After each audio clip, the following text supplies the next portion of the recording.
Okay, welcome everyone. So excited to have all of you here. My name is Tracy Black, and can you guys not see me? Here, hold on, sorry. Let's try this again. I think it's my camera's not working. There we go. All right, let's try this again. Welcome, everyone. I'm so excited to have you on this special call right now. This is all about social media and how to grow your Young Living business with social media. So we're going to be covering a lot of different topics today. So if you've got a burning question about social media, be sure to type it into the chat box so that we can address it. But we are going to have a fantastic call. We're going to be talking everything about prospecting, growing a community, building relationships, sharing your story, and so much more, and talking about so many different things. And today I am joined by Jen Gaskell, Chelsea Gray, and Christina Teff. They're also going to be sharing today. So be sure to take lots of notes. Remember, you can always save the chat as well. But this is going to be a really jam-packed session today, and I'm super excited. So welcome everybody. All right, so just to kind of like get us started, I thought it'd be really interesting to hear like what a typical day looks like for us with social media, and learning a little bit more about like what was it about social media for us that really helped. And I will tell you, when new builders join our team, I would say one of the biggest questions that we always get is, do I need to do social media, right, to grow my Young Living business? How do I do that? And so I really just wanted to put out there, do you have to have social media? No, you don't. There's actually lots of people who have built their businesses, with in-person classes, excuse me, through one-on-ones, like without building a social media presence. Now, I will tell you, okay, that for me personally, I would not have grown as quickly. I would not have been able to communicate with my team, who I will tell you 95%, maybe even more of my team is not local to me. That would have been really difficult to not do without social media, because 7 years ago, there was no Zoom. There really wasn't a way to kind of do these calls like this. There wouldn't have been a way to do the education, like the fact that we have Facebook groups or Instagram, where we can, share how we're doing things.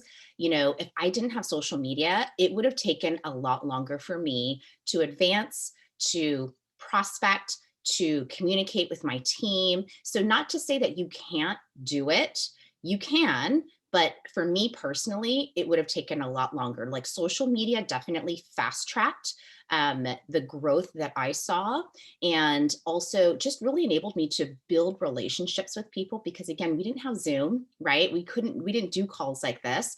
So it would have been really hard. An email, right, or texting is just not as personal. I couldn't see the person's face. Yet if we were chatting, with social media, like on a chat thread, or I could see the person's face or get to know them because I saw their profile on Facebook. That just allowed me to really kind of get to know them. So I did want to kind of put that out there, that you don't have to have social media, but if you are really looking to dig in deep and, build even outside of your local area, which is something, I, of course, want to build my local team.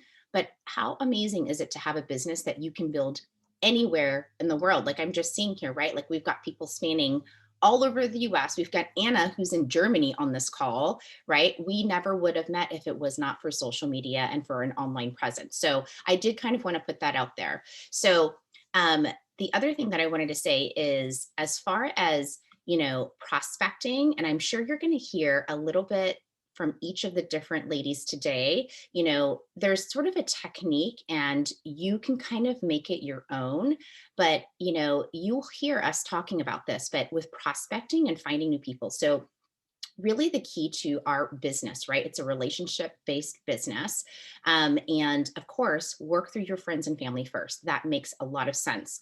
But here's the thing, as you're waiting for friends and family to say yes to oils, you have a huge opportunity to reach people you don't even know yet. And that's what social media can do, is you can build relationships with people you don't know. Like, where And what other circumstance, right? Unless maybe you were like an extremely social person, you were in the church group, you were in like a women's group, you were like in all these professional groups.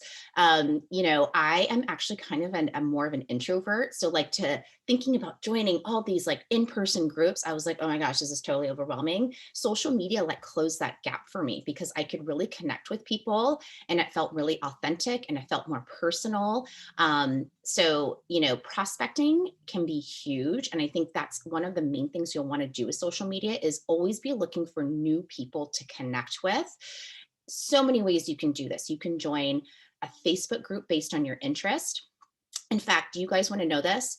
My enroller, Lindsay Grumont, who lives in Texas, I live in California, okay? We had never even met in person. Do you guys know how we knew each other? We were both bloggers, but we were in a Facebook group together. That's how we knew each other. It wasn't like we were old friends or old coworkers. We knew each other from a Facebook group.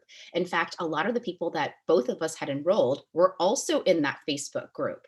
And so that was like my first foray into understanding like, wow, these relationships that we have with people in these groups, and that, you know what that group was about?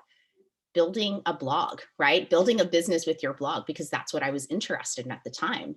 But maybe for you, it's, moms of 2-year-olds. Maybe it's a minimalism group. Maybe it's a book group. Maybe it's a gardening group, like whatever those interests are, right? There are groups out there, whether in person, lots on social media, but you can join those groups and meet people that way. And, it's not a I'm going to go in and spam 100 people today. It's totally not like that. It's authentic relationships. So I will tell you, in this Facebook group that I was in with Lindsay, there was probably easily over 1,000 people. And it wasn't like that. It wasn't like, okay, I'm going to message every single person in there. Lindsay and I just naturally had a relationship because we both liked real food, right? Like that was kind of like our thing. Real food, we had a focus on that. I had commented on something she said, she had commented on some things I said, and there was like this authentic connection that had happened. Just like, let's say in a gardening group, right? Maybe you're really into succulents. Someone else is posting something about succulents. What an opportunity for you to just say, hey, that's really cool. How did you do that? So for me personally, I find a really great way to start conversations with people as far as prospecting is to ask questions.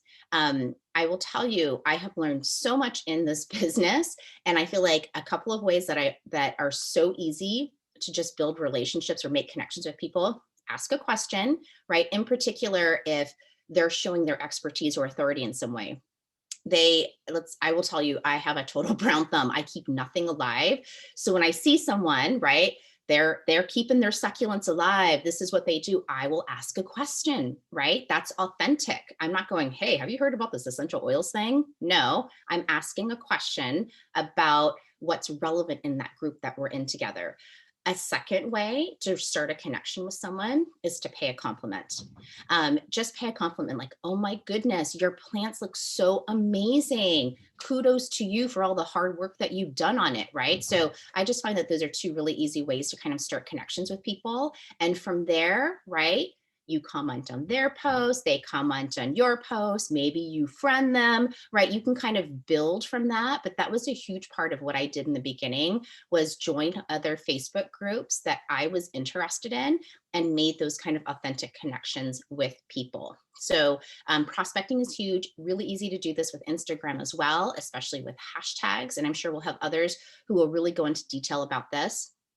But again, social media was integral to my growth. It still is today. I mean, you guys, especially with everything that's going on, I haven't met with members in person for a long time. Well, not in a group anyway, maybe one-on-one. And to be able for us to do all of this, right? How did you find out about this call? Probably through our social media group, right? So what's great now is that when I first started, there were no groups, right? I had to create my own group. Many of you probably did the same because we were still so new. What's great right now, if you're just kind of coming in, is you have established Facebook groups that you can plug into, which is amazing. Let me just tell you, starting a new group is not easy, especially in this environment right now. 7 years ago, a lot easier. Now with the Facebook algorithm and all the other things that are going on, it's really hard. So for those of you who are newer, you really do have the advantage because you can plug into an established group that already has, training, it already has education, it already has, years worth of information that you can plug someone into. So that portion is already taken care of you, which allows you to focus in more on the prospecting, right? Onboarding people, or you can in your existing groups with your upline groups, when you contribute, right? Like you write a post, you share a testimonial, that's a great way for you to contribute to your team's existing groups without having to build a new one. So that's just kind of my thing, because sometimes people will ask me, should I start a Facebook group? And I'm like, oh, no, don't do that. Don't do that. Just plug into what we already have. I'm telling you, it's really hard these days. If anything, I was like, go on Instagram, go on Facebook, like on your personal, and share there. And once they get signed up, plug them into what we already have, because we've got that established community, which is amazing. So those are kind of my tips. I can't wait to hear from the others. I'll kind of circle back around a little bit later and talk about what I do as far as follow-up and power hour, but I'm super excited to hear what the other ladies are going to be sharing too. Do you want to just start going? Okay. Go ahead. So I think that Tracy and I kind of have like a similar way that we have grown. So Tracy was a blogger. And if you guys don't know me, I pretty much started through Instagram, like the influencing world. And I had a blog that I wasn't like super consistent with, but I was always very consistent with trying to grow my Instagram and doing influencing type of things. And Young Living kind of came in once that was already established. But I think the biggest thing, you guys, with when you decide you want to do this business and then you want to take the route of building online, there's really no way around saying you have to treat it like a business. Like you can't just show up one day and be like, man, I'm really busy like the next 5 days, and just not show up at all, because what you're not providing online, someone else is giving your followers. So you have to treat this like a full-time job if you want full-time results from it. And I know that sounds kind of like really straightforward in telling that to you, but there's so many people doing this online now. I think 3.5 years ago when I started, I felt like I was like the only influencer sharing about oils, and now everyone is doing it. And so if you are not showing up every day and providing good quality content and knowledge for people, someone else is doing it and they're going to take your prospects. So showing up every day is really important, even if it's just a really easy DIY, or like, oh my gosh, I had this win with sleepy eyes last night. Like these are really simple things of showing up every day for your audience so that someone else isn't doing it for you. So that's a really big thing for me, but I'll be honest, the biggest thing with being successful on social media is finding a niche outside of non-toxic living. I guess I should say outside of oils and doing Young Living, an area where you can provide value and knowledge, and that you can prospect in other areas. Because if you're only prospecting with hashtags that are like non-toxic living related, you're probably going to attract a lot of people that already use oils. So that's not really the niche you want to be targeting. You want to find something else, like Tracy was saying, like gardening or motherhood, homesteading. It's funny, if you guys follow me on Instagram, my doctor has me starting on like a keto low carb diet to kind of help reset my thyroid. And holy moly, I didn't know there was like this gigantic community of people. And I've just been like flooded with new messages from people that I didn't even know that followed me. And so I think there's a lot of power in sharing everything that you do. I know that sometimes things in our lives seem so small that you're like, that's not worth sharing. No one will care. But like, don't make those decisions for people. Share and share and share and see what people engage with. And that's the only way you're going to know what kind of people you have following you, is by sharing all of the things and then allowing them to engage back with you, or asking your audience questions with polls or the question box. Like those are really good ways to find out what your audience is interested in. But going off of that, finding people in these other niches online through hashtags. So like keto diet, low carb living, just different things like that, whatever interests you have at the moment. Find those hashtags, follow some accounts, and go engage with them. The one huge thing that helped me grow online is not being one-sided. So as much as I want people to come and comment on my posts and like my photos and reply to my stories, I have to reciprocate that to other people, because like Tracy said, creating those genuine relationships is really what's going to get your business to thrive. So that's part of like whatever an everyday thing looks like for me. I take this first 10 minutes that I get on is I go through stories, I go through my feed, I go through hashtags, and I engage with people.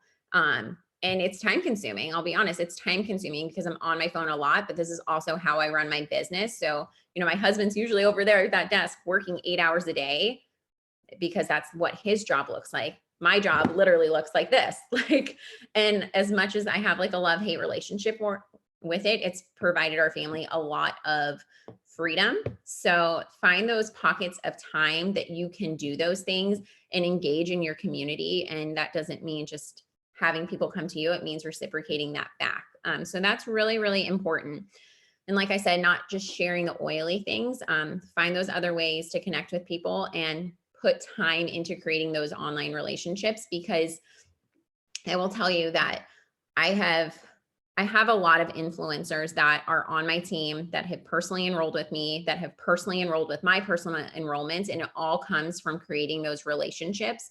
And I would say probably 30 to 40% of my paycheck every month comes from Fast Start. And it's not because I'm enrolling everybody in the world. I'm actually in like an enrollment drought, but it's because the people that I have created online relationships with are then going and sharing Young Living and creating those online relationships and creating that trust. And then people are signing up with them. So that's another huge thing, is creating those relationships. People sign up with you, and then you teach them how to do the exact same thing. So you teach them, there's a good balance between sharing oils, sharing this lifestyle, and sharing all of the other things that kind of go into all of that life. So don't discount helping people learn how to grow online. And the other thing with that is that I will enroll some people that maybe aren't big online, and they don't ever think to, hey, let me plug this person in with someone that does this online and help them, because just because the person you enrolled might not be stellar at online selling or sharing or doesn't feel comfortable, their person that they signed up could be a total rock star. But if you don't plug them into the right places, that could be costing you money. That could be costing them money. And just like the freedom that could go along with that by just plugging people in, like Tracy said, is huge. Like so huge. So just keep that in mind.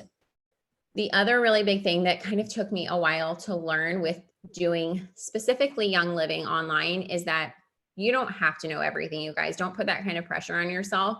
You don't have to be an expert in everything, but I feel like there's a lot of power in having a basic knowledge of the problem. Because what I see a lot of people do when they share Young Living is they share Young Living, they do these DIYs and all of this stuff. And they're like, this is so easy. This lifestyle is so easy.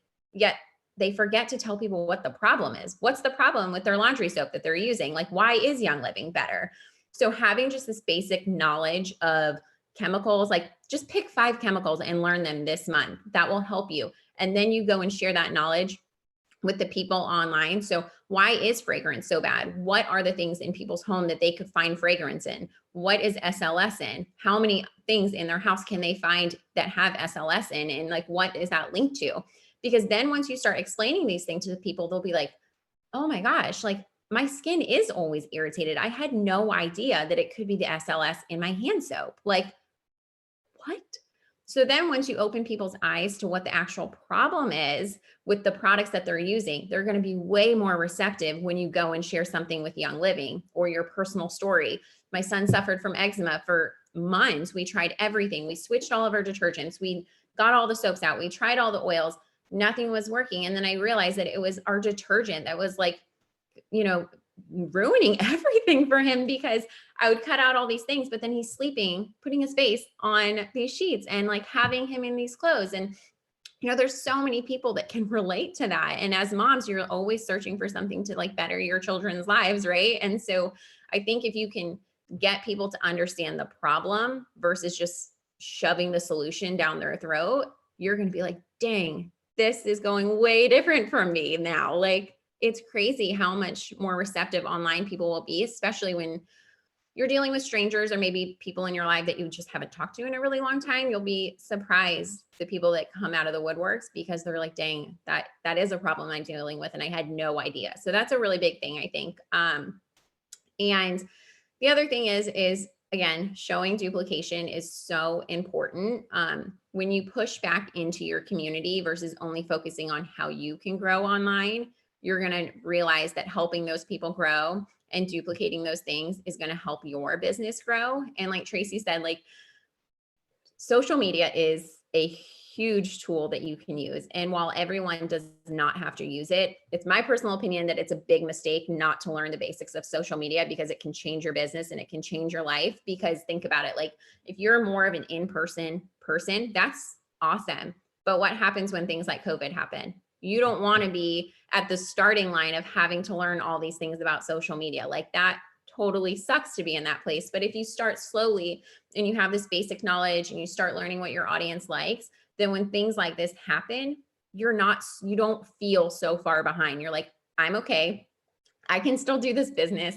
This social media platforms are keeping our team alive right now. It really is. And I see all of the leaders on here like shaking their head because like we don't know how to navigate this. Like the best we can do is communicate in the way that we still have available to us. And the algorithms suck, but the way that you can beat the algorithms are showing up every day, even when it's hard. I tell girls on my team this all the time. When I first started doing social media and like showing my face, turning it around this way instead of this way, you guys know what I mean? It was a lot easier for me to do when I would like bring my daughter in with me because she would kind of be like chatting the whole time. And it like made me feel less like insecure about it because I'm like, oh, people are focusing on her and I'm kind of just chatting over here, so find those little things that will help you get more comfortable taking those steps, because one foot in front of the other and it will get easier, you guys. But using social media for this business is honestly, in my opinion, a no-brainer. Like if you have to just learn one new thing a month, just think about that, where you're going to be in a year's time. Like maybe you're not like the highest enroller on your team, but you're going to be in a whole heck of a lot better place than you were 1 year prior. So put in the effort to learn those things and to find out what works. Use what Instagram or Facebook give you as far as polls, question boxes, anything you can do to create engagement.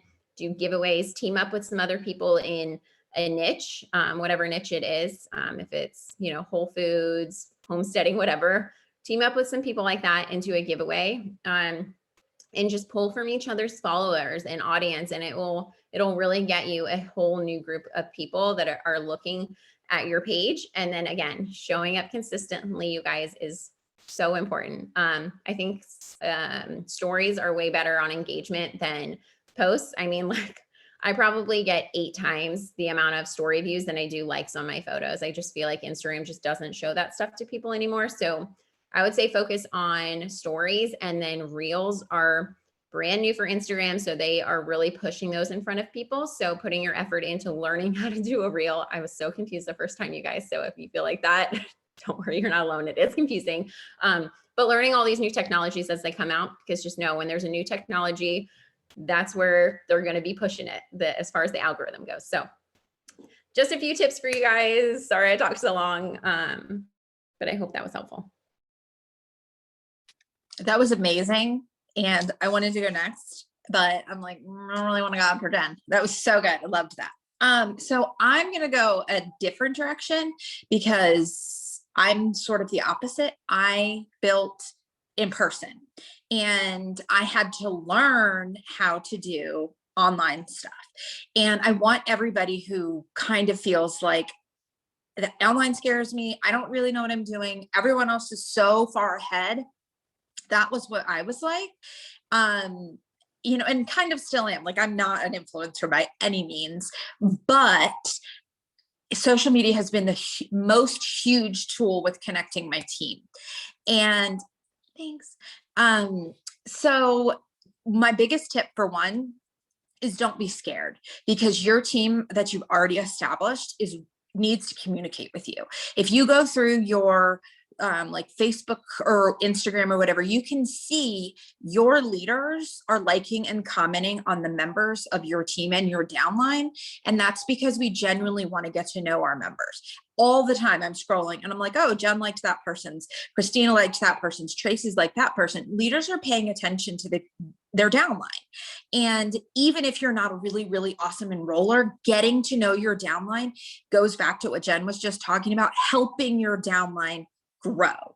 If you do not know the people on your team and you're not building relationships with the people you already have, you are not going to be able to help them duplicate. You're talking to nobody.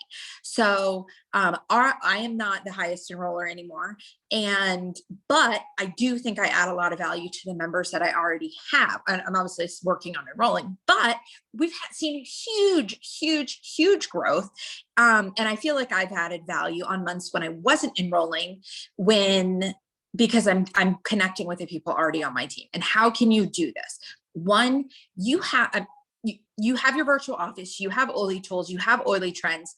I am forever looking at Oily Trends and finding my members. And how I do that is I'll look once or twice a week and I'll see who enrolled. And then let's say Jen enrolled somebody. I will go to Jen's Instagram and find that person and friend them. And I don't necessarily do that on Facebook, because I personally feel like Instagram you're able to be a little bit more, I don't want to say invasive because it's not invasive, but like stalkery, you guys know what I'm saying, whatever. You can find people easier. What I also do is when people join our Facebook groups, then I add them. So like I can see who's joining and participating in our Facebook groups, then I add them because they've gone to that community. So that's a really easy thing to do. And, most people aren't enrolling 1,000 people a month on your team. So if you have 3 new members, 10 new members, 50 new members a month, whatever it is, finding them and then trying to build a relationship with that way. What I do, and I know most of us do, is when we have classes and stuff coming up, we put them in our stories. And so our team that I've just followed, somebody's new member, they're now seeing that we have an Oily Underground or this class or things like that. So if their enroller is, let's say they're a really casual enroller, they don't really care about the business, they've got a full-time job, they just had a baby and they're taking some time off, things like that. If I'm putting the classes up, those people are seeing that their team is having a class. I also do like to put, and I know Jen does this too, information in the Facebook group or message me for the link, because there are really some people that are nervous to be like, is this lady going to get 15, 20, 30 messages asking for the link? I don't know where the link is. I'm too shy to ask, things like that. So you want to invite people to engage with you on things you're already doing. And I'm so weird with my hands, you guys. Like I'm always like noticing that now. Anyway, so that's a really valuable tool. I have relationships with people. Good. Yeah, you are, Tracy. Good relationships with people on like my level 21, because I find them. Please don't only focus on people on your unilevel. You really want to build relationships with people no matter where they are, because one, it's kind of your responsibility as a good leader to make sure everyone's taken care of no matter where they are.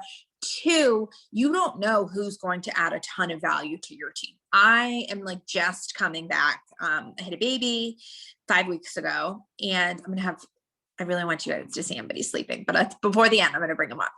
He's perfect and great. Oh, and then Christina has her baby. So like she can say too, like, it's so valuable to have members step up and help on social media, teaching classes, participating, going in and filling in where you can't, because you're, whatever it is, you've moved, you've had a baby, crisis, whatever it is. If you're not finding your people, because only realistically about 5% of my team is really willing to really, really actively participate. I didn't enroll most of them, but I built relationships with them. So when I need help and I need to take time off, my business is still growing because I have a community of girls who have my back.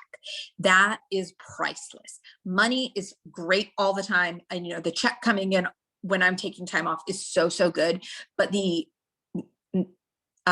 don't want to say the lack of anxiety about worrying about my business is going to plummet because I've got a team of girls that I've never met, that I've only grown relationships with business online because we have these great communities. So I did not start online. I grew in person pretty quickly. I love in-person stuff. I'm not shy. I will talk to the wall and we'll be BFFs.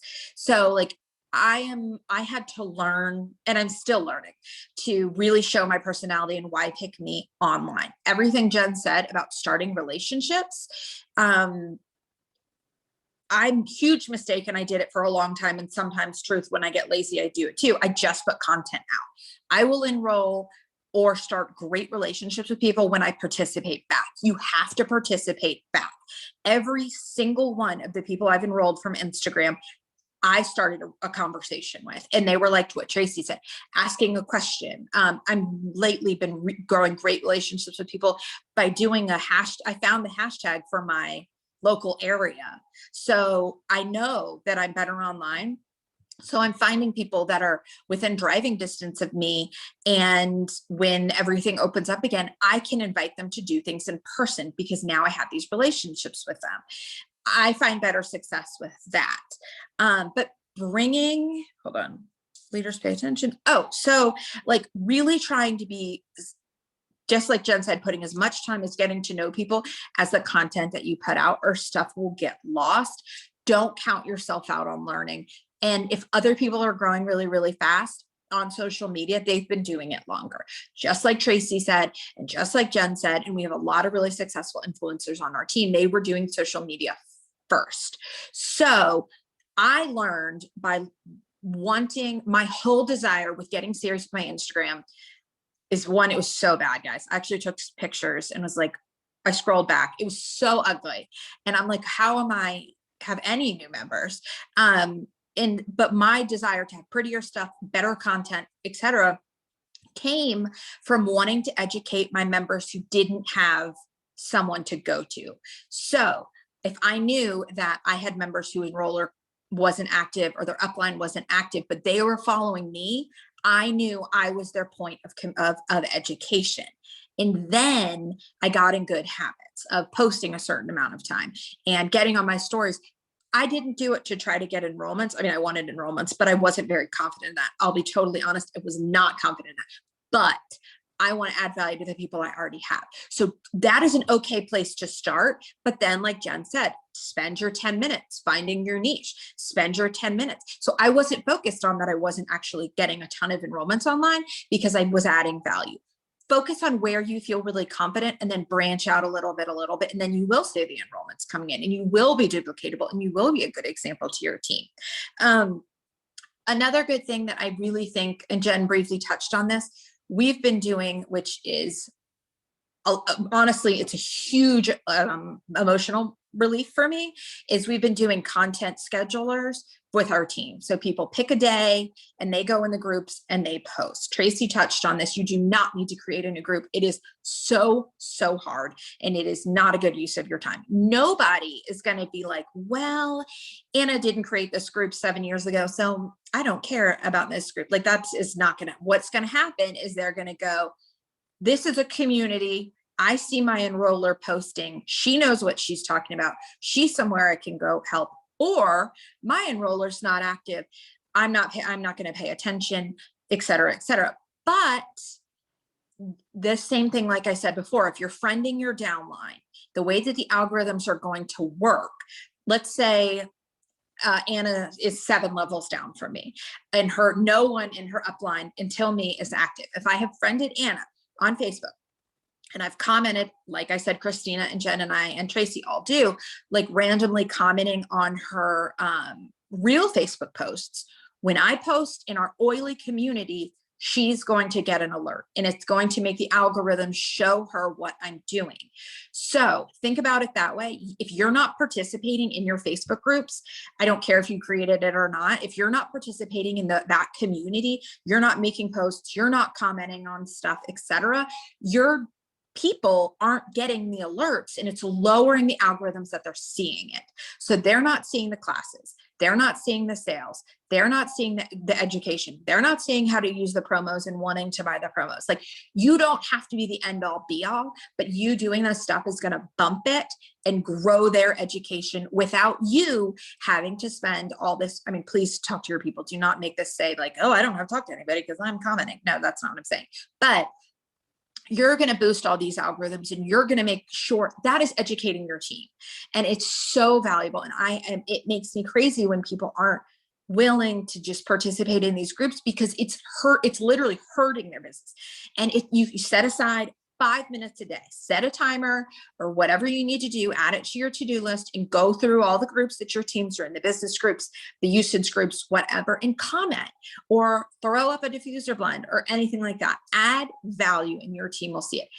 But you also have to make sure your downline is actually in the groups. It's not going to do you any good if you're just popping off and doing all these lives and so amazing, but you haven't bothered to dig deep and make sure your whole team is actually in the groups.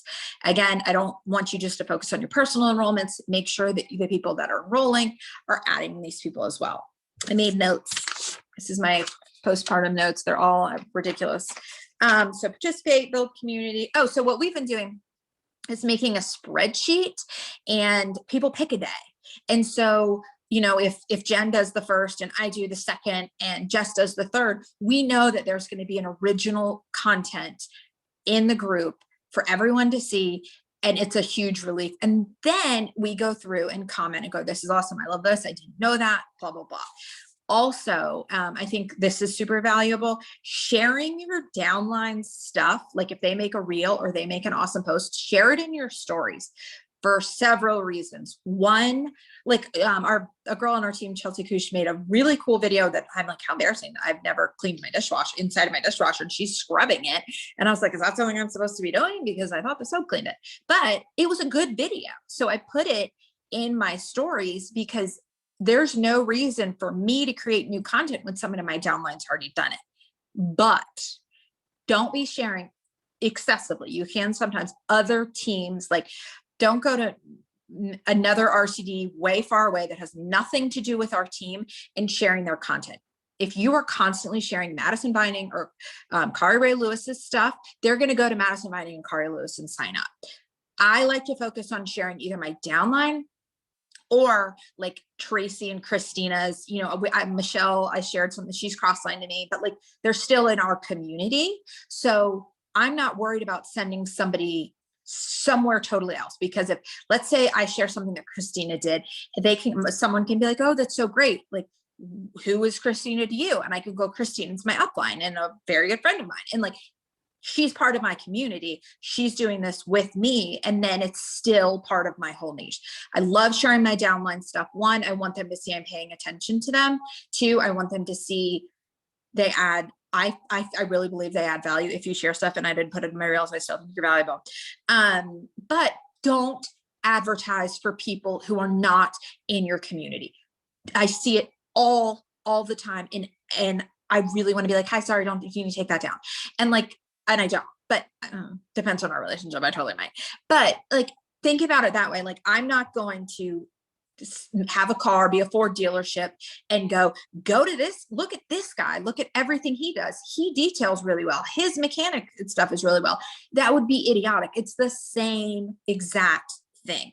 Focus on your community, promote your community. And my last thing, and I know I'm a rambler, but all right, let me make sure I did all my notes. I did. Please, when you are doing fun, awesome stuff, share it. So Zooms, make sure you add a filter to this Zoom screenshot. Take a screenshot of stuff you're doing together. When things are in person, share that. When you go on retreat, when you go to convention, I don't care if you don't want to go, you need to go. It is going to be the best thing for your business when you're fun. Everybody else, they're selling stuff online. First of all, conventions are the most fun thing ever. But what you need is people want friends.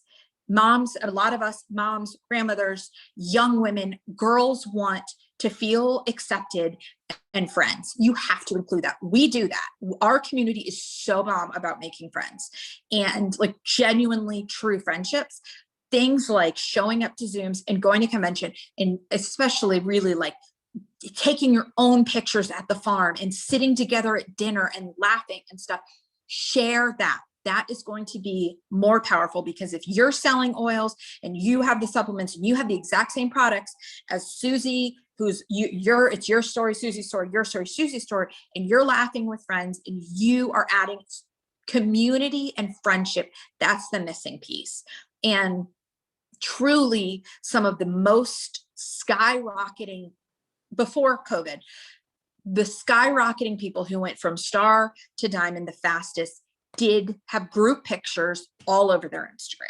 And while that's not really plausible right now, this is having people you can talk to and making it a good time. I think it's the difference. That's how people pick. They want to have fun and they want friends. And that's a normal, natural, everyday, real life emotion. So like, you can buy laundry detergent from 4 different people, but who do you want to be friends with? So that's my ramble. I hope it was helpful.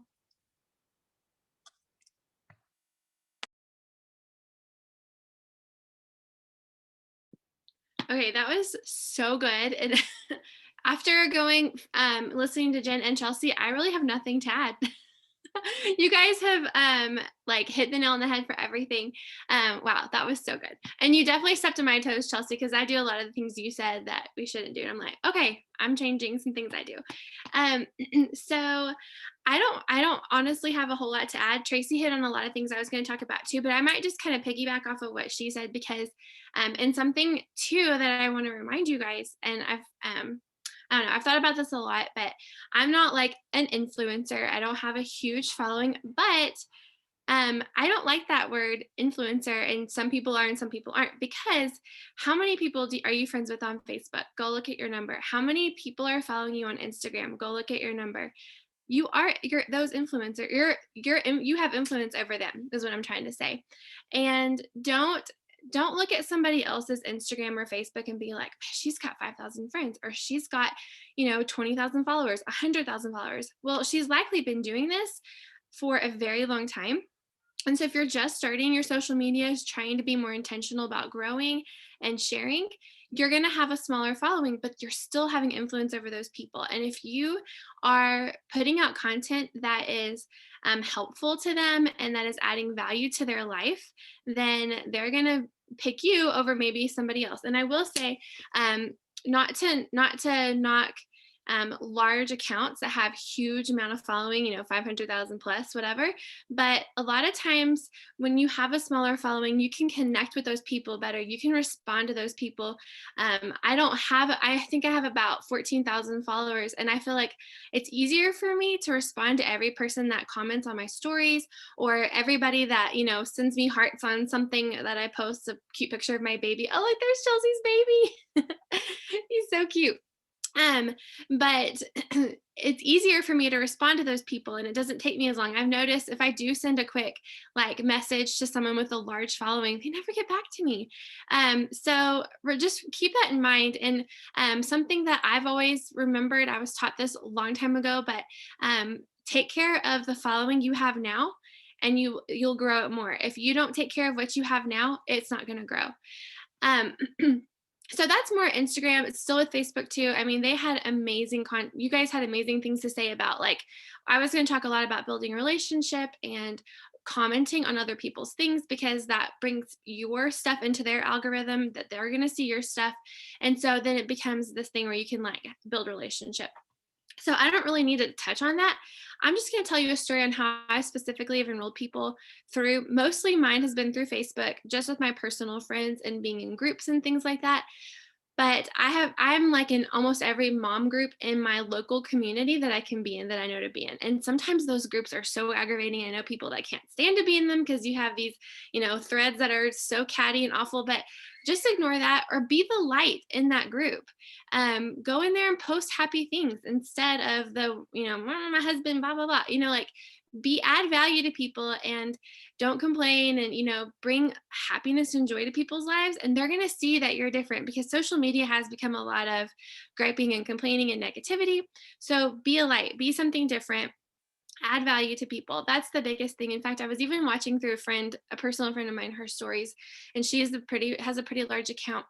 And she was saying what she did is she posted consistently, just like Jen and Chelsea have talked about, and Tracy, but she found a way to add value to people's day. So whether it's, here's a quick diffuser blend, here's something I've learned, let me just share. I mean, me personally, I love to share scripture from time to time during like a really like maybe uneasy time in people's lives, and I'll do that, something to add value. And it may not resonate with everybody, but you're going to resonate with some people, and then those are people that you're going to make those connections with.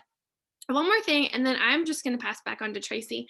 But in Facebook groups, I have found really good going in, like Tracy was talking about, commenting on people's posts, asking them questions, responding to them, or just saying, hey, you look beautiful, that's awesome, and finding a way. So just recently, I'm in this Peloton pregnant group, because I had the bike and I rode while I was pregnant. And so I was like, hey, I'm going to join this group.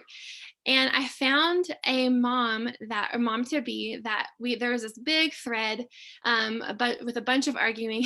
There was one mom that I was like, oh man, what she said was awesome. Of course, I tried to stay away from, the commenting, but I liked what she had to say. I liked her comment.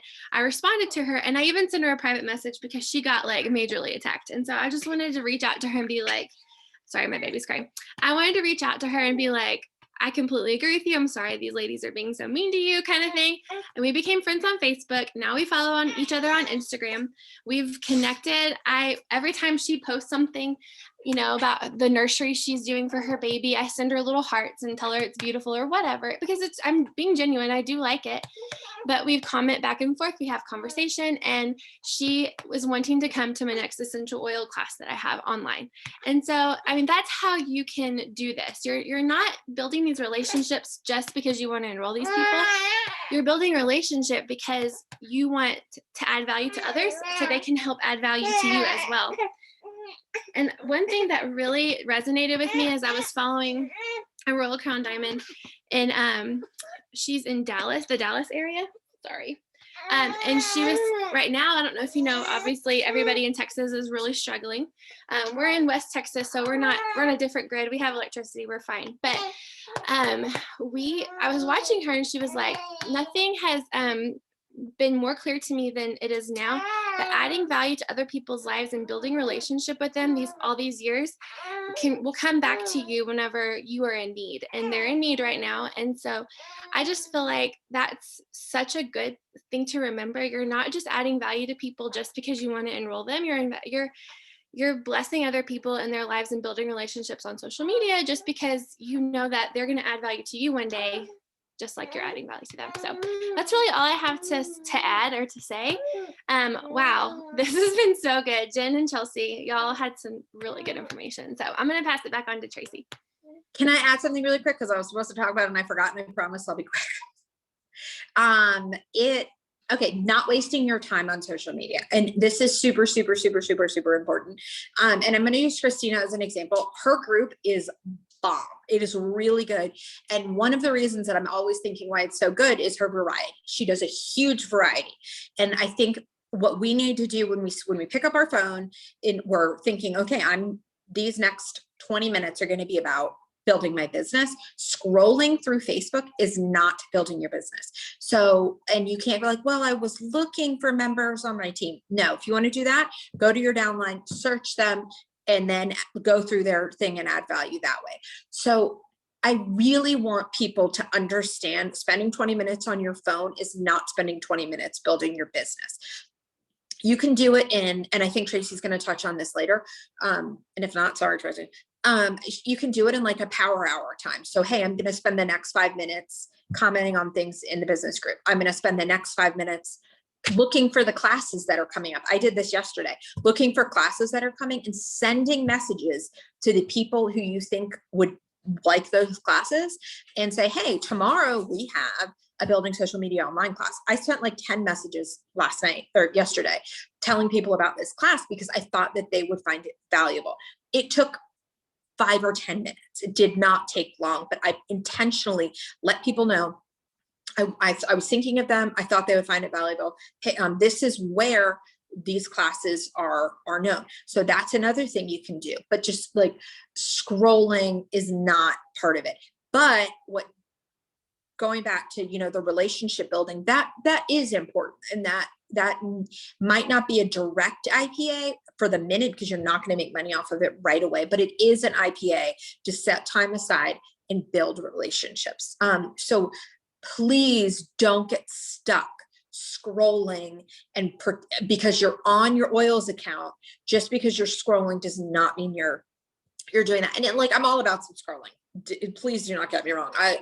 I'm like queen meme. All I want my whole. If you ever see a good meme, please send it to me. That's my love language.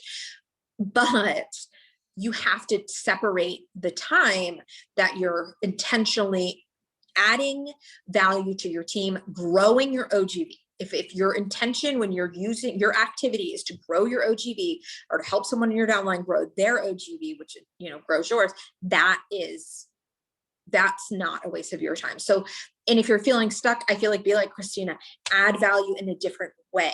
Like, don't just do diffuse blends, don't just do supplements. Show a look into your home. Like Jen said, turn the camera around. And that took me a really, really long time. I'm still not great at it.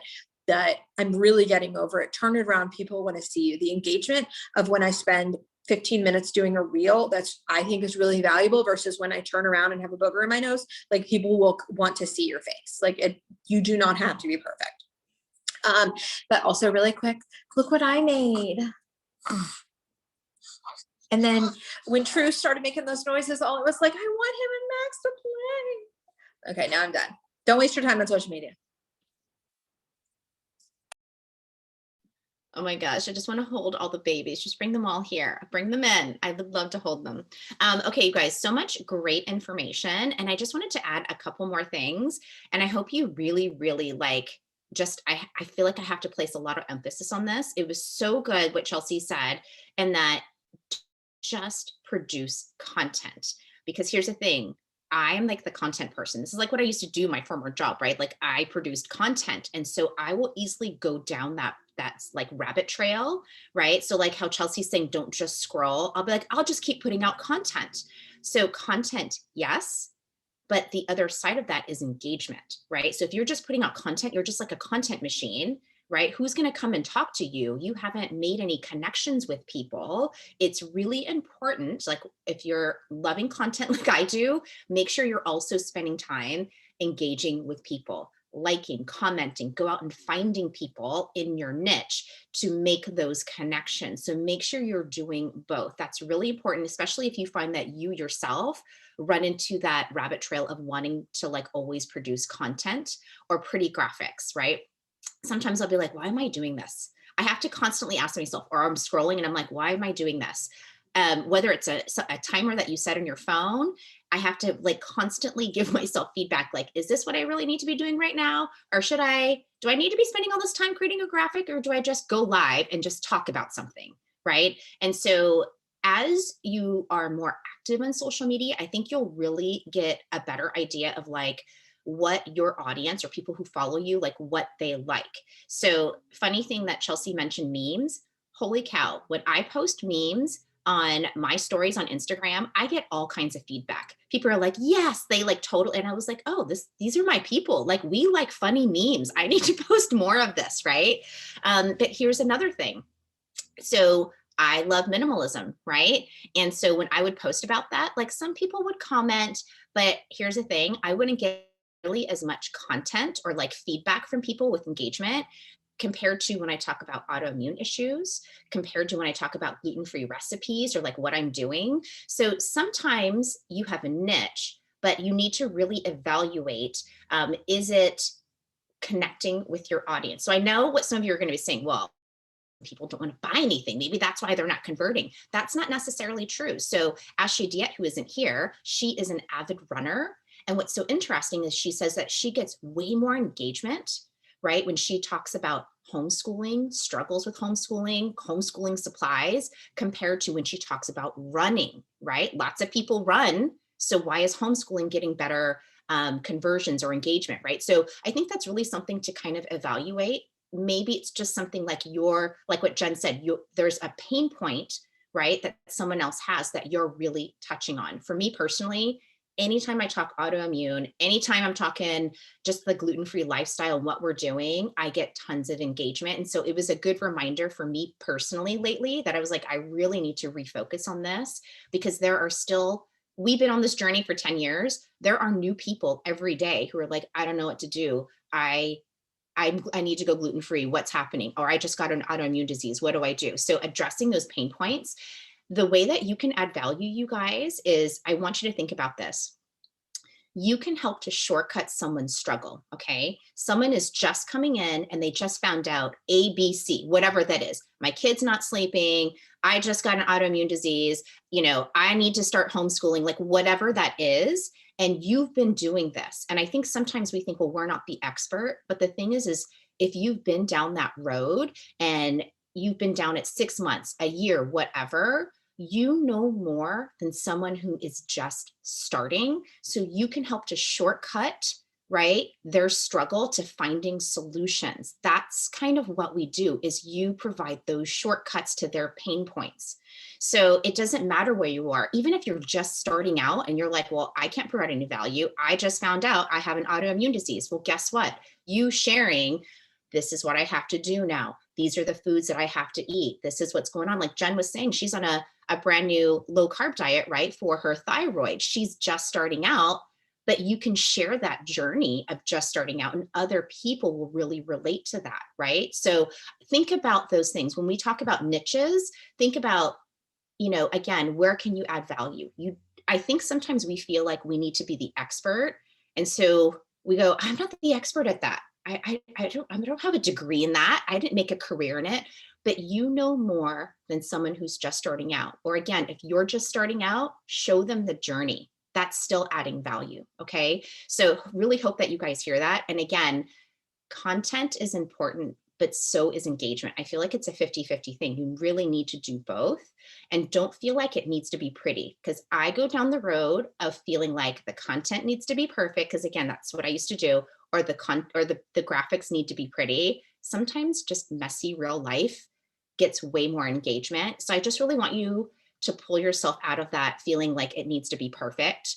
I'm telling you, people like the imperfection. They like real. So show them the real, the struggle. Honestly, I will tell you, like mom life, especially for those of you who are moms, or anything that's going on in your life, when is the time where you like, I need community and I need to find people to connect with? It's when you're struggling, right? Because you don't want to feel like you're doing it alone.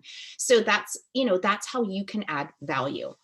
Okay, so couple more things that I wanted to touch on is power hours. So I love what Jen said. Like, she is treating this like a business, like social media is part of her business. That's how she's primarily running her business, which is amazing. Do you know what that means?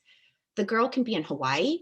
The girl could be in Australia. The girl could be in Europe. She could be RVing around the country with her family. And guess what? Her business goes with her. That's for sure the reason why I wanted to do this business, was that I could do it anywhere. I like knowing that I could be anywhere in the world. I could be on the beach in Hawaii and I could be doing my business. And I've totally done it, by the way. So, I love what she said in treating it like a business. So setting that time. And here's the thing is, we can't tell you exactly how to do that. Some of you are all or nothing people. That's kind of like me. It's hard for me to go, I'm going to do 10 minutes every single day. I am like 1 hour, we're going in deep and we're going to dig in. Nobody bother me. I close down all the tabs. I usually have like 25 tabs on my browser. Anybody else? Is it just me? I have to close everything down. Like, I headphones on and I'm just like, all right, I'm doing it. This is when I'm doing it. Right. So maybe you're like that. Great. If you're like 10 to 15 minutes a day, awesome, even better. Right. But set that time. You can do a timer on your phone, put it on your calendar, but just being really intentional. I think that's the real key word, intentional with your time. I will totally start scrolling. Like, I don't have much blue, but that's where my blue comes out. I'll be like, oh, what's going on? And then before I know it, I have to remind myself, what am I doing here? So I do like setting timers on my phone, because if I do go down a rabbit trail, at least it's only 10 minutes. And then I can recalibrate and go, okay, no, I need to really focus on this 10 minutes, do this, what I need to do. But setting intentional time every single day. And, as far as like a power hour, this is kind of how I like to break it up, is if I'm doing a power hour, or let's say you're doing 10 minutes a day, whatever that looks like, set some intentional time where you're connecting with prospects or finding new people. Okay. So not your members. So set some intentional time, either putting out content, liking on someone's post, right? Like making those connections, ask a question, pay a compliment, whatever that kind of looks like, right? Maybe finding a new group, asking someone, where are you learning all of this? Can you point me to a group, right? You can even ask other people what they're doing, but setting intentional time for prospecting and finding new people. Also finding intentional time for your members. And I'm so glad that Chelsea talked so much on this. She is like the master at this. I've learned so much from her, but setting that intentional time to connect with your members, whether that's contributing to your team's Facebook group, whether that's opening up your virtual office, right? And finding people. I will tell you, my brain, the way that it works is, you'll see, because for all of you who are here, I'm so proud of you. Your teams are going to grow over time, right? I remember when I first started, I was like, ooh, my first 20 people, I didn't need to run a report, right? It was like the 20 people, I could just open my downline and go, okay, I'm going to start at the top and work my way through and connect with my members. But as your teams grow, right, which it's going to do, once you start getting hundreds, thousands of people, it's going to be real hard to be like, all right, start at the top and make your way down. So often what I'll do is I'll run reports. So things like when people first rank up, oh my gosh, what an amazing time to reach out to your members, right? Text, social media, shout them out, right? Be intentional with that. Someone who's enrolled for the first time, you can totally run a report for that. That is a huge milestone, you guys, like making sure you're reaching out to those people. So again, it's just setting some intentional time to reach out to your members. And then for me personally, it's also setting intentional time to like connect with my builders.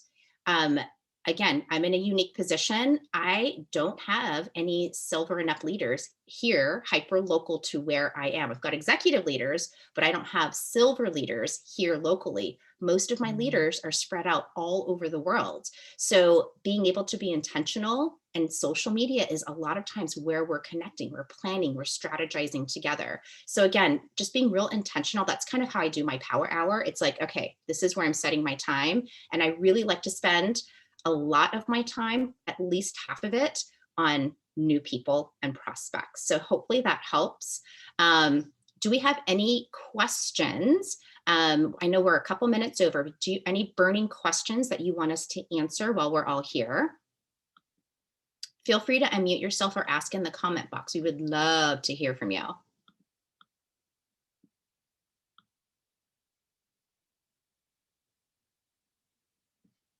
This is your chance.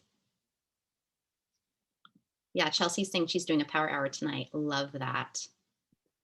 How many of you are like going through your social media right now, like analyzing how you've done things and be like, okay, I can improve here. Like I'm doing that. I'm like, oh, I need to go back and look. Have I done some of the things that I probably shouldn't have?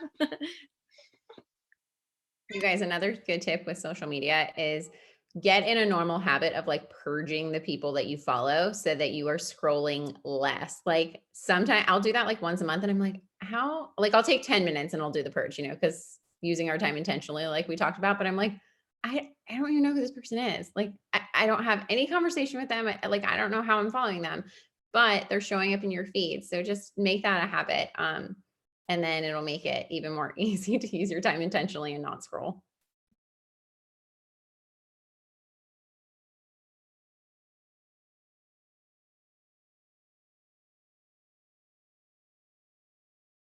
Oh, we've got good questions. Jen, you want to take one? Kristen is asking, should we be posting every day? I think it depends on where you're posting. So I will tell you, for me personally, I am not super consistent about posting on Instagram. I really try to be, but I do find that if I'm going to do anything, it's stories. I 100% agree with Jen. It's all about stories and reels. I feel like I can get away with doing like maybe 2 like Instagram posts a week, but the stories I try to show up for every single day. Like, even if it's just like what I'm cooking, I don't know why, but like what I'm making tends to get a lot of engagement. It's so crazy.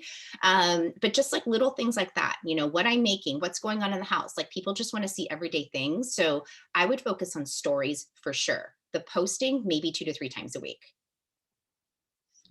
Yeah, I agree with Tracy, especially if you're someone that like overthinks content, then maybe just overthink that for a few days and then just put it up, you know? I would love to say that I post every single day on my feed, but I don't, just because I'm just so caught up in stories and I just feel like that gets better engagement. But I think when you do put something up, like it, even if it's oily related, like making sure it has value or like a recipe that people can like save, because that's another thing. Like Instagram, I don't know about Facebook. I'm not, you guys, I'm really not good at Facebook as far as like understanding what goes on over there.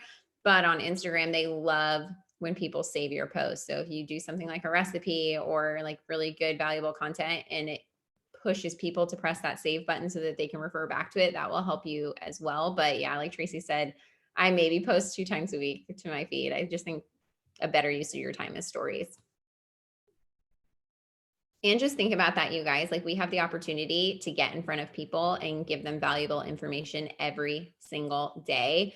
Even when COVID wasn't a thing, like we didn't have those opportunities as consistently as we do now online. So utilize that to your advantage. And I think someone said, how do you get over the fear of the camera? Sometimes it's just ripping a Band-Aid off, you know, little by little. Just set goals for yourself. Say, today I'm going to get on and I'm going to just give a story, you know, like this oil worked for me last night, or this is what I cooked for dinner. Like Tracy said, maybe something not oily related that you don't feel like you're going to be judged quite as much, something that you feel a little more, that might have more value for more people. Start there. And just little by little get there. Like maybe set it up on like a tripod. So I have this little tripod. And so sometimes it helps if it's further away from you, you feel less vulnerable sometimes, or like bring someone else in with you. If it's a kid, it's an animal, whatever, just do those baby steps. It's okay, you guys, if you don't feel comfortable the first day, but set those like small goals for yourself every day. And I think you'll see that you'll get more comfortable over time. And Lisa, you said that you would feel comfortable doing something in person. So we're in the same boat. Like I could talk to anyone in person, but I was less comfortable showing my face on like still pictures or excuse me, Instagram reels.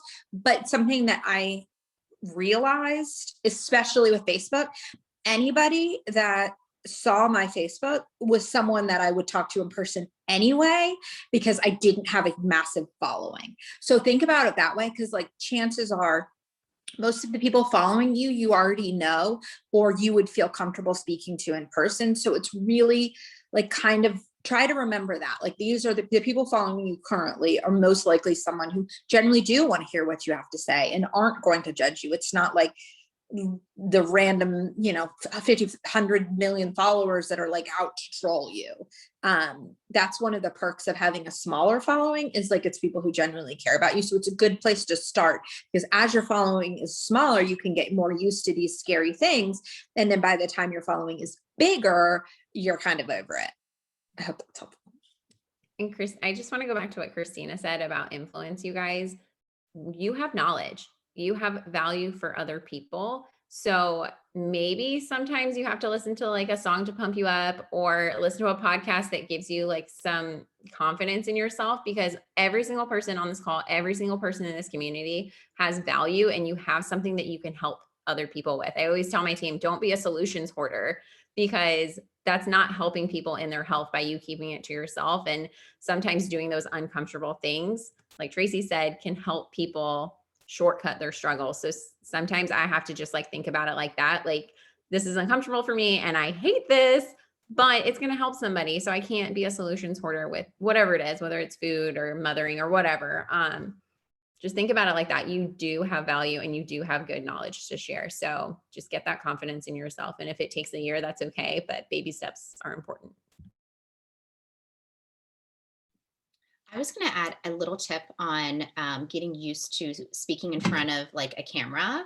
You guys, I don't know what it is, but if I like forward face it, right? So like I can see myself for some reason, I just imagine I'm talking to someone because I can see another face, even though I know it's my face, right? Like, but I feel, and I can see, like my hand gestures. I'm like, oh, okay, this person is, it's like the feedback that I would normally get in like a normal conversation versus like if it was faced the other way and I can't see anything and I just like I'm talking to this device, it feels weird to me. So I actually like to be able to see myself, not because I'm like, oh, I'm how's everything look? It's more like it sort of feels like it mimics like I'm talking to someone. And so it just makes me feel better. So maybe try that as well. And then you'll kind of get used to it versus like feeling like you're just talking to like a little device, and see if that helps you.